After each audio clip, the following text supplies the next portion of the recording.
Here it is, July 26th. The current time right now is 4:38 p.m. as I'm talking. Inside of this awesome backpack is the Switch 2.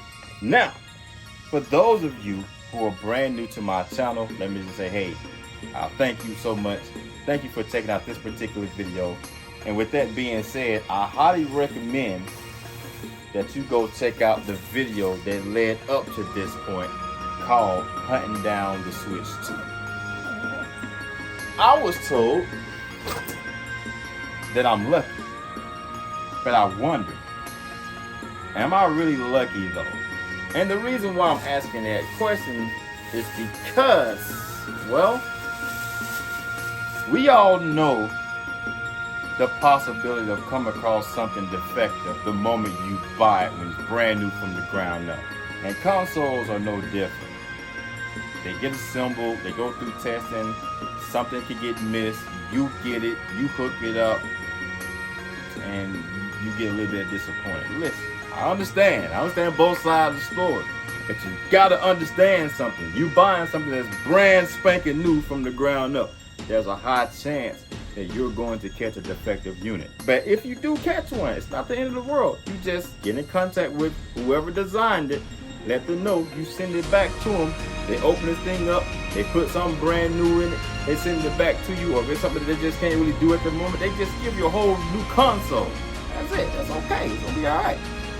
I'm hoping everybody was on their A game when they assembled this one. So, when I first picked this Switch 2 up, I single-handedly picked this particular one right now. It's just base model. It comes with the Mario Kart bundle. I saw it, but I didn't need it because I had already had the Mario Kart World anyway, so there was no need to get it. I'm looking at this box, and I was like, okay, give me that one right there in that corner. They only had 3 of them, 2 base models and 1 Mario Kart. Give me this one. I was like, okay. So it seems like the box itself was handled with love and care and things of that nature. So that's making me feel way more comfortable about the unit itself. Now, that don't mean that this thing is going to be 100% awesome in terms of not having no kind of issues when I hook it up and things of that nature. But I just feel much more better about it because the box itself don't look like it went through anything crazy. So I'm confident there. Now, there are a lot of updates going on with this Switch 2. I think it was like 3 of them the last time that I looked. So as soon as I get this thing powered up, it's gonna go through a whole bunch of stuff. And these updates are to help fix the issues that people are complaining about. And then there are things that it's just not gonna be able to do. You just gotta send the unit back to Nintendo, and they're gonna do what they need to do, and then they'll get the unit back to you. Enjoy your Switch 2. I'm hoping I don't have to do that.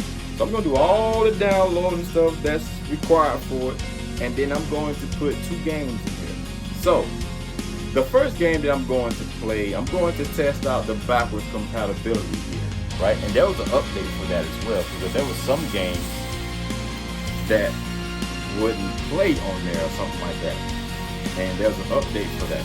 So I went and bought the Donkey Kong game today. I played the demo, and I had to go get it. You know, I gotta support Donkey Kong. Yeah, I gotta do that. The first game I'm going to put in here will be Metroid Dread. So this would be the first not Switch 2 title that's going to go into the Switch 2. We're gonna set that right there. I haven't played the game yet. So this is going to be the first game to go on here, and possibly the only game to go on the Switch 2 for sure. I got a whole bunch of Switch 1 games here. So just in case somebody's wondering, so since you got the Switch 2, are you going to just get rid of the Switch 1? Most definitely not gonna happen. The Switch 1 is just as important as the Switch 2. I got plenty of games that's on the Switch 1, and I'm not gonna put it on the Switch 2 at all. So I'm gonna have 2 Nintendo accounts basically, and that's perfectly fine. So, Shredder Revenge, right? This is Switch 1. This game is pretty fun, and when you put on the hardest setting, I mean, I'm still at the very, very beginning. Even when I had friends over, we got my ass kick Astral Chain. I've beaten this game. And then once you beat the game, it's a whole bunch of like extra missions and stuff like that. Like Shining Force 2, right? When you beat the game, then there's this bonus battle or whatever. Which I never beat that bonus battle. I gotta go back in time and do that. Oops. Oh yeah, I got this also. This is another issue. Nintendo says do not remove the protective film that's on the screen right there. Don't remove it or whatever, you know. Well, people been saying when they put it in dark mode, it's been scratching it up. So you get something like this, you put that on top of that, and then there you go. You'll smile forever. I just hope this thing will be able to hook up to the Wi-Fi problem, because it's been a Wi-Fi problem. I just hope. Let's see what happens.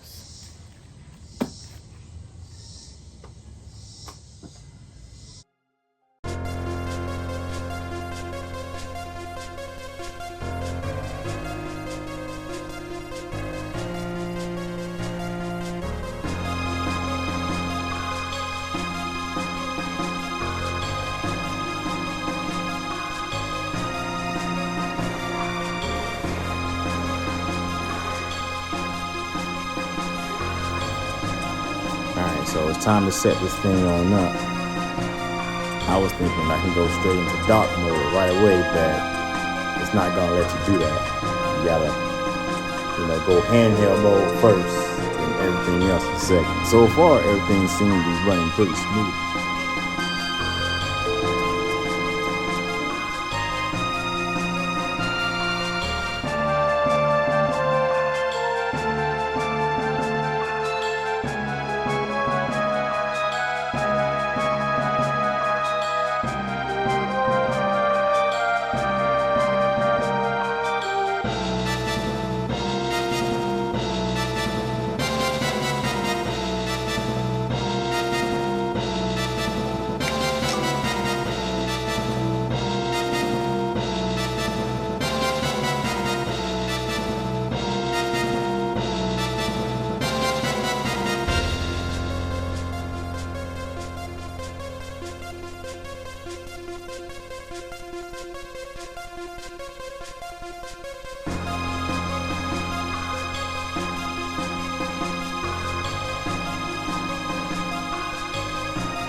I'm gonna go straight to the hard mode. It won't let you do it. Dread.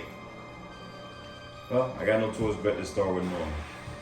Like I said before, when I play games, I like to go to the hardest setting possible. In this case, normal is the hardest one.